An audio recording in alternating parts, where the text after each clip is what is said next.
200 టీఎంసీలు కనుక మనం చూసినట్టయితే total storage capacity on Godavari మొత్తం చూస్తే మీరు 418 టీఎంసీ, ఇప్పుడున్న దానిలో 94 టీఎంసీ. అంటే ఇంకొక 100 రోజులు లిఫ్టింగ్ చేస్తే 200 టీఎంసీల నీళ్లు లిఫ్ట్ చేయొచ్చు. దాంతో ఏమవుతుంది?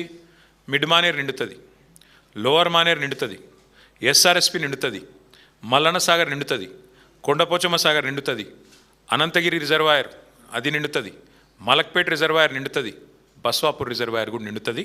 మొత్తం ఈ గోదావరి బేసిన్ అంతా సస్యశ్యామలం చేసే అవకాశం ఇవాళ ఈ రాష్ట్ర ప్రభుత్వానికి ఉంది అంటూ నేను, మా మధుసూనాచారి గారో, మా ప్రశాంత్ రెడ్డి గారో, మా రాజయ్య గారో, మా రమణారెడ్డి గారో చెప్పట్లేదు, చెబుతున్నది తెలంగాణ రిటైర్డ్ ఇంజనీర్ల సంఘం.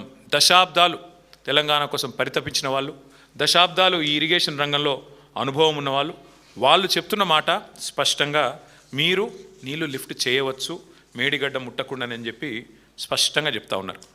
అయితే ముఖ్యమంత్రి గారికి కొన్ని బేసిజాలు అడ్డం వస్తూ ఉన్నాయి. వారికి నేను ఇంకొక మాట కూడా చెప్తా ఉన్నాను. వారు నిన్న బోడిగుండుకి శంకరాచార్యులకు ముడిపెట్టినట్టు, అదేమంటారు మన బోడిగుండుకు మోకాలకు ముడిపెట్టినట్టు, పీర్ల పండుగకు శంకరాచార్యులకు ముడిపెట్టినట్టు ఇష్టం వచ్చినట్టు మాట్లాడినారు. వాస్తవం ఏంటి అంటే మేడిగడ్డ బ్యారేజ్ ముట్టే అవసరం లేదు, నెంబర్ 1. నెంబర్ 2, మరి కన్నెపల్లిలో పంప్ హౌస్లో మోటార్లు చాలు చేస్తే నీళ్ళు ఎక్కడ పోతాయి? ఎక్కడ పోతాయి అంటే అన్నారం నుంచి సుందిల నుంచి ఎల్లంపల్లి నుంచి పైకి మిడిమానేరు పోతాయి. మరి అన్నారం సుందిల విషయంలో ఏదో ఉన్నది అని మాట్లాడినారు. అయ్యా రేవంత్ రెడ్డి గారు, ఇరిగేషన్ మంత్రి ఉత్తమ్ కుమార్ రెడ్డి గారు, మీకు నేను చెప్పేది ఒకటే, మీ ఇంజనీర్లు చెప్తున్నారు మాకు, ఎవరో కాదు, అన్నారంలో సుందిలలో మీరు గ్రౌటింగ్ పని అయిపోయింది, అక్కడ గ్రౌటింగ్ ఏదైతే చేయాల్సి ఉండేనో పని అయిపోయింది, అక్కడ నీళ్లు పరిమిత సంఖ్యలో, ఇది నేను చెప్పట్లే, మళ్ళీ ఇది కూడా రిటైర్డ్ ఇంజనీర్లు చెప్పినారు, చాలా స్పష్టంగా చెప్పారు. ఏం చెప్పారు వారు? ఏమన్నారంటే నేను చదివి వినిపిస్తాను. మినిమం డ్రాడౌన్ లెవెల్ 93.5 మీటర్స్ దగ్గర మరి ఇక్కడ లిఫ్ట్ చేసి కన్నెపల్లి పంప్ హౌస్ నుంచి 3 టీఎంసీ లిఫ్టింగ్ కెపాసిటీ ఉంది. పైకి సాఫీగా వెళ్ళడానికి అన్నారం సుందిల జలాశయాల వద్ద మరి ఎండిడిఎల్ మెయింటైన్ చేయాలి. అన్నారం దగ్గర 116.5 మీటర్లు మెయింటైన్ చేయాలి, సుందిల దగ్గర 126.5 మీటర్లు మెయింటైన్ చేయాలి.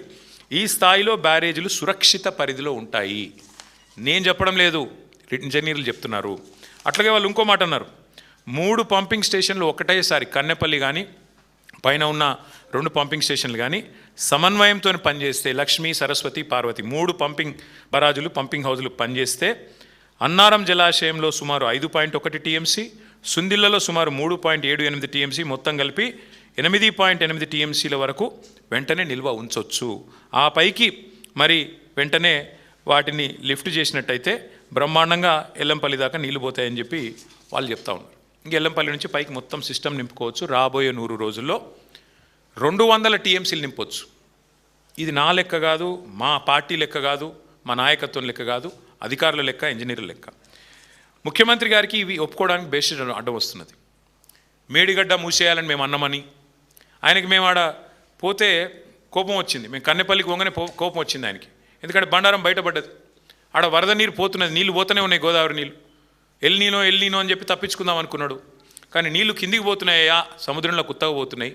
పంపులు చాలు చేయంటే పంపులు చాలు చేసి బంద్ పెట్టిండు, ఆంబోతు లెక్క రంకెలు వేస్తూ ఉన్నాడు. నోటికొచ్చిన బూతులు, నోటికొచ్చిన మాటలు, బుర్ర తక్కువలని, లుచ్చా రాజకీయాలని. నేను ముఖ్యమంత్రి గారిని ఉటంకిస్తూ ఉన్నాను, నేనేం కొత్తగా ఆయన తిట్టట్లేదు. అచ్చోసిన ఆంబోతులాగా ఇవాళ నోటికొచ్చినట్టు రంకెలేస్తూ ఉన్నాడు. ఇక ఆయన మాట్లాడిన మాటల్లో పిచ్చివాగుడు తప్ప, శరామామూలుగా తిట్లు ఒట్లు తప్ప కొత్తది ఏమీ లేదు. ఇవాళ బండారం అయితే బయటపడ్డది ఈ రాష్ట్ర ప్రభుత్వానికి. ఏంటిది అది? ఇది కాలం తెచ్చిన కరువు కాదు, నీళ్లు పుష్కలంగా ఉన్నాయి. ఏ పాయింట్లు అయితే నీళ్లు ఉన్నాయో ఆ పాయింట్కి తీసుకుపోయి మరీ చూపెట్టినాం. ఈ రాష్ట్ర రైతులు చూస్తూ ఉన్నారు. మమ్మల్ని అడ్డుకున్నా, అరెస్టు చేసినా అక్కడ దాకా పోయినాం, 7 గంటలు ప్రయాణం చేసిపోయినాం, పోయి చూపెట్టినాం. ఇగో నీళ్లు 1,00,000 క్యూసెక్కులు నీళ్లు కిందికి పోతున్నాయని చూపెట్టినాం.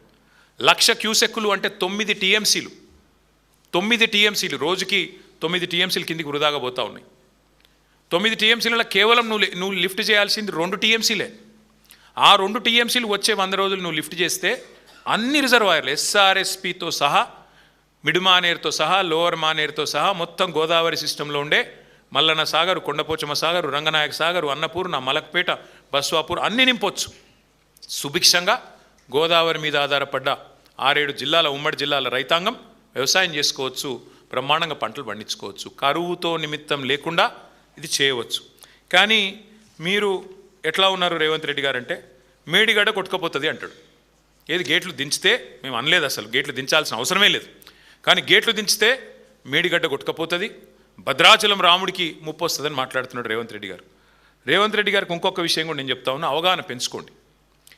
2022 జూలై 15 అంటే దాదాపు ఇదే సమయం 4 ఏళ్ల కిందట భయంకరమైన వరద వచ్చింది గోదావరిలో. భయంకరమైన వరద, 500 సంవత్సరాల్లో ఎన్నడూ రానంత వరద, దాదాపు 28.5 లక్షల క్యూసెక్కుల వరద. అంటే దాదాపు 247 టీఎంసీలు ఒక ఉప్పెనలాగా ఒకటేసారి 28.5 లక్షల క్యూసెక్కులు. అంటే ఇలా కనపడే 1,00,000 క్యూసెక్కులు కాదు, దానికి 28.5 రెట్లు ఎక్కువ వరద వస్తే కూడా 4 ఏళ్ల కిందట 15 రోజులు వరుసగా వస్తే కూడా మేడిగడ్డ కొట్టుకపోలే. Highest flood in the history, 500 years of history Godavari. వరద వస్తే కూడా మేడిగడ్డ కొట్టుకపోలే, అన్నారంకేం కాలే, సుందిలకేం కాలే, బ్రహ్మాండంగా మరి పూర్తి స్థాయిలో తట్టుకొని నిలబడ్డది. అది మేడిగడ్డ కాదు, మేటిగడ్డ అని రుజువు చేసింది. మరి 247 టీఎంసీల వరద తట్టుకున్న మేడిగడ్డ కేవలం 9 టీఎంసీలు, 1,00,000 క్యూసెక్లే పోతున్నది. కేవలం 1,00,000 క్యూసెక్కులు అంటే 9 టీఎంసీలు పోతే తట్టుకోలేదా? మీరు అన్నారంలో సుందిలలో గ్రౌటింగ్ చేసిన మాట వాస్తవం కాదా? ఇంజనీర్లు చెప్తున్న మాట నీకు వినబడట్లేదా? ఇది వాస్తవం కాదని నేను అడుగుతా ఉన్నాను. అంటే ఈ సిగ్గు లేకుండా అసలు మేము బ్యారేజ్ మేడిగడ్డను ముట్టుమనే అంటలేం, గేట్లు దించుమనే అంటలేం, అది పోతున్నది 1,00,000 క్యూసెక్కులు.